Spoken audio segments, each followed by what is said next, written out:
नमस्कार मित्रों, आज के इस वीडियो में हम जानेंगे कि लोगों के घरों में दरिद्रता क्यों आती है। जिन लोगों के घरों में दरिद्रता है वह लोग दरिद्रता को दूर कैसे करें।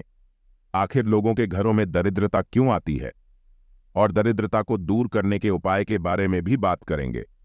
अक्सर अपने आसपास देखा होगा, किन्हीं के परिवार में कुछ लोग हमेशा बीमार बने रहते हैं तथा उन्हें धन हानि हमेशा बनी रहती है, जिसके कारण उन व्यक्तियों के घरों में झगड़ा भी अधिक होता है और उन्हें धन की कमी हमेशा बनी रहती है, जिन्हें इसी प्रकार की समस्याएं बनी रहती हैं। उन व्यक्तियों के घर में दरिद्रता बनी रहती है। अब आपको यह जानना जरूरी है कि दरिद्रता क्यों आती है, ऐसे क्या काम करते हैं वह लोग जिसके कारण उनके घर में दरिद्रता आती है। आज की इस वीडियो में हम ऐसे 5 कामों के बारे में बात करेंगे जिन्हें करने से घर में दरिद्रता आती है।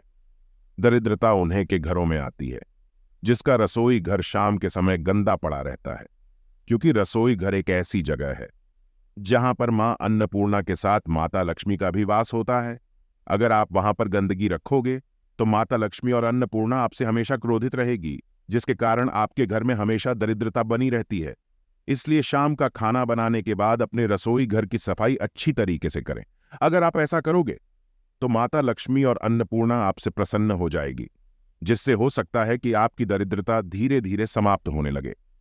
घर में दरिद्रता आने का दूसरा कारण आखिर आजकल के युग में देखा गया है कि बच्चे भगवान एवं देवी देवताओं को नहीं मानते हैं। वे लोग मंगलवार शनिवार को बाल भी कटवा लेते हैं। कुछ लोग तो मछली खा लेते हैं। मंगलवार और शनिवार का दिन बेहद महत्वपूर्ण होता है। मंगलवार का दिन हनुमान जी को समर्पित है तथा शनिवार का दिन शनि देवता को समर्पित है।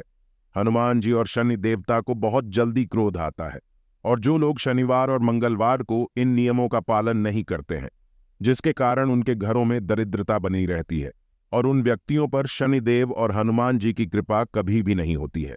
इसीलिए आपने सुना होगा कि बूढ़े बुजुर्ग लोग कहते हैं कि मंगलवार और शनिवार के दिन कुछ नियमों का पालन करना चाहिए, जैसे कि अंडा नहीं खाना चाहिए, मछली नहीं खाना चाहिए तथा नाखून और बाल भी नहीं कटवाने चाहिए। जो व्यक्ति इन नियमों का पालन नहीं करते हैं उनके घरों में दरिद्रता हमेशा बनी रहती है। ज्योतिष के अनुसार जब दरिद्रता आपके घर भी आप पर हावी होने लगती है तो आपके घर की कई चीजें इशारा करने लगती हैं। आज हम आपको बताएंगे कि आपके घर से आपको भी संकेत कैसे मिलते हैं। दोस्तों, वास्तु को आम तौर पर दिशाओं का विद माना जाता है। कई बार घर की छोटी छोटी बातें जो मैं सामान्य सी लगती है वह सफलता में रुकावट बन जाती है। जैसे अगर घर में कोई परेशानी दस्तक देने वाली होती है तो इसका सीधा असर घर में लगे तुलसी के पौधे पर पड़ता है। तुलसी का पौधा पूरी तरह से सूख जाता है, जिससे घर में मुसीबत और दरिद्रता आने का सबसे बड़ा संकेत माना जाता है। सिर्फ तुलसी ही नहीं बल्कि घर में लगे और भी पेड़ पौधे भी हमेशा हरे भरे रहने चाहिए। अगर आपके घर में लगे पेड़ पौधों की पत्तियां सूख रही है तो उसे तुरंत कटवा ले। इससे आपके ऊपर कर्ज बढ़ने की सबसे ज्यादा संभावना बढ़ जाती है। इस बात के साथ हमेशा ध्यान रखें, घर में झाड़ू मां लक्ष्मी जी का सूचक है, क्योंकि घर से दरिद्रता को बाहर निकालने में मदद करता है। इससे घर में सुख शांति और समृद्धि बनी रहती है। इसलिए भूल कर भी झाड़ू पर कभी भी पैर नहीं रखना चाहिए। इससे लक्ष्मी का अनादर होता है।